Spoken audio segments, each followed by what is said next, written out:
Beberapa pengendara bahkan mendengar suara bisikan lirih yang memanggil nama mereka dengan suara yang sangat dikenal.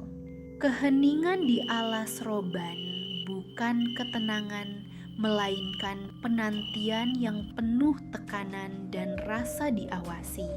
Di saat itulah banyak orang merasa seperti bukan satu-satunya makhluk hidup yang sedang melintas.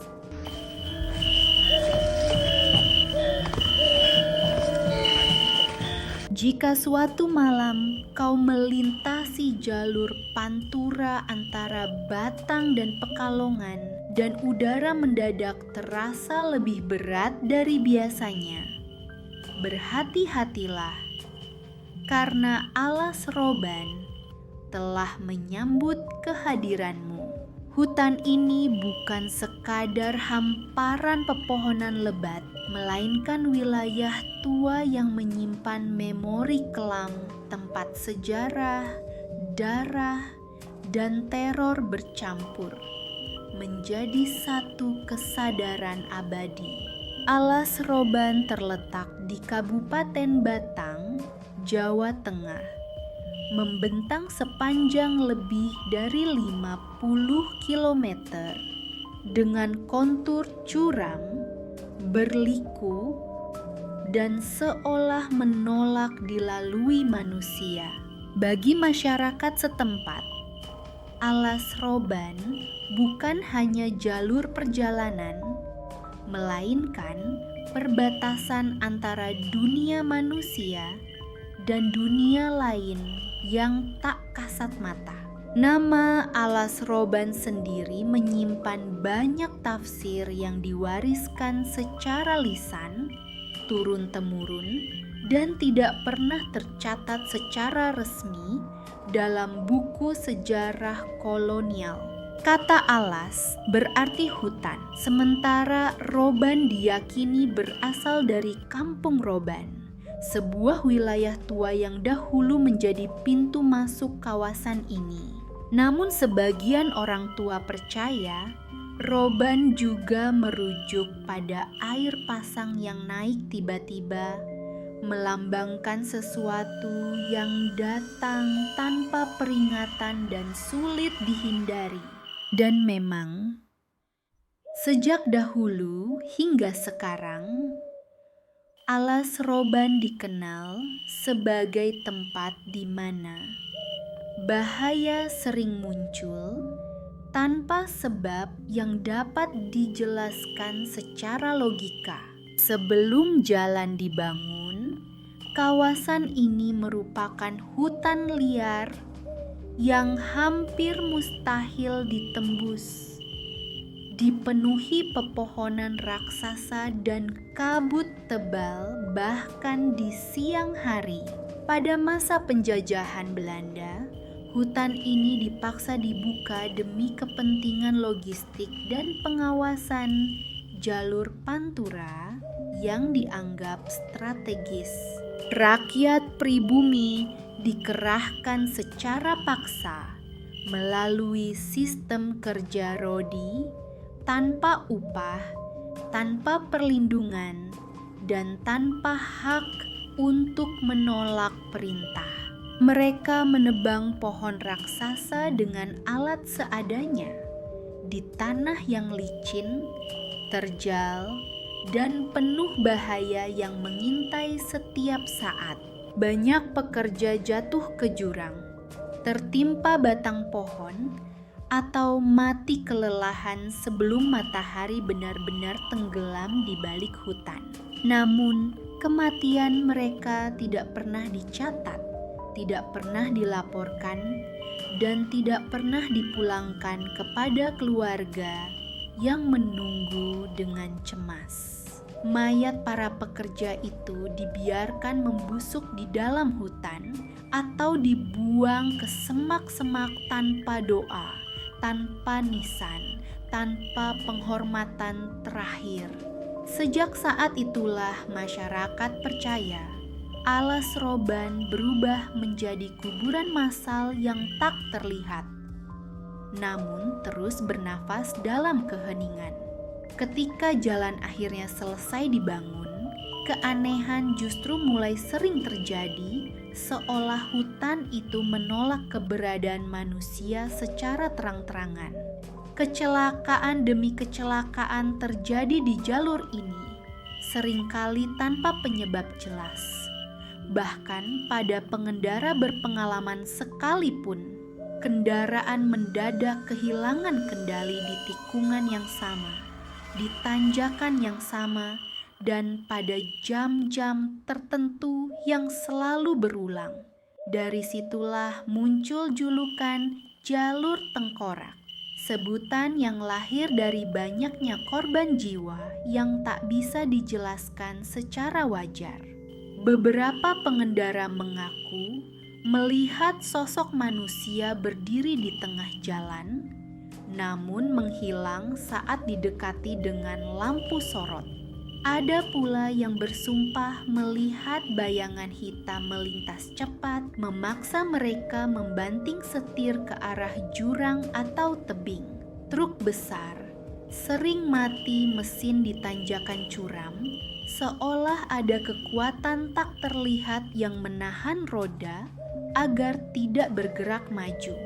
Yang lebih mengerikan, semua kejadian itu sering terjadi di titik yang sama, seakan ada pola yang sengaja diciptakan. Masyarakat setempat percaya alas roban memiliki penjaga yang tidak menyukai manusia yang melintas tanpa sopan santun. Karena itulah, banyak sopir tua masih membunyikan klakson 3 kali sebelum memasuki kawasan hutan ini.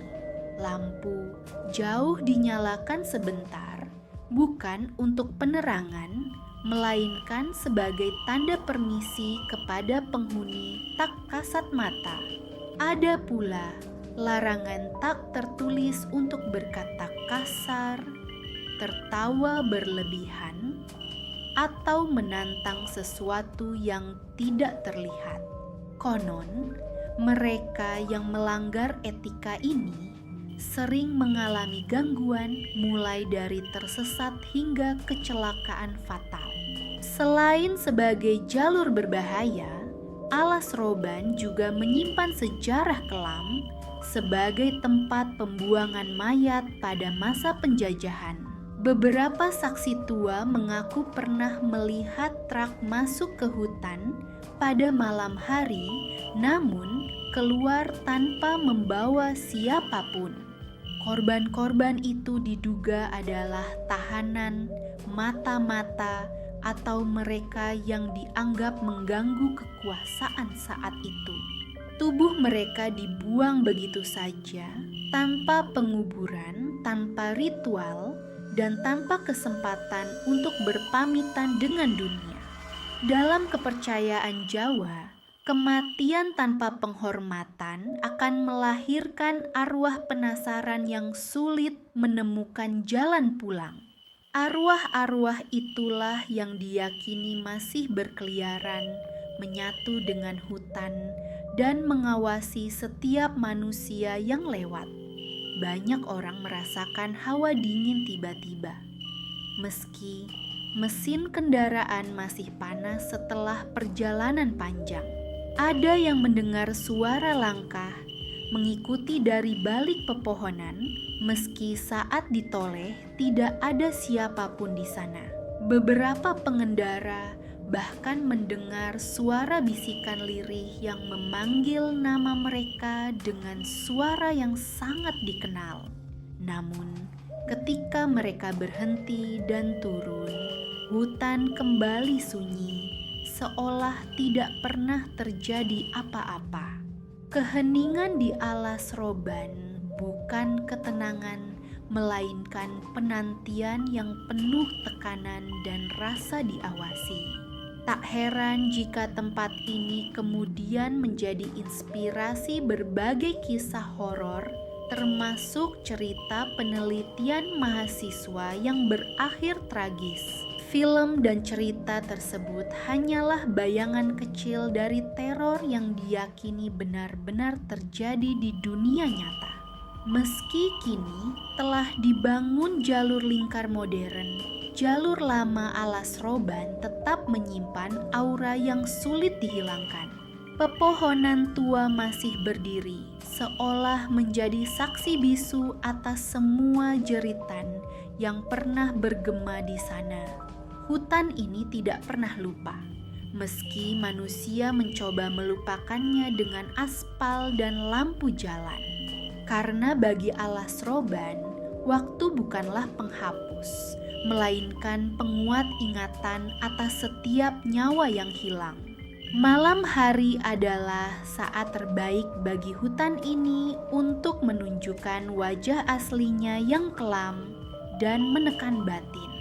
Kabut turun perlahan, suara serangga mereda, dan jalan terasa lebih sempit dari biasanya. Di saat itulah, banyak orang merasa seperti bukan satu-satunya makhluk hidup yang sedang melintas.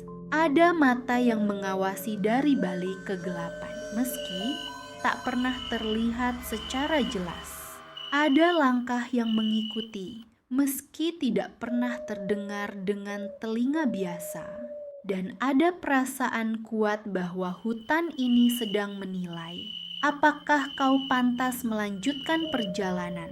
Bagi sebagian orang, alas roban hanyalah jalan berbahaya yang membutuhkan kehati-hatian ekstra.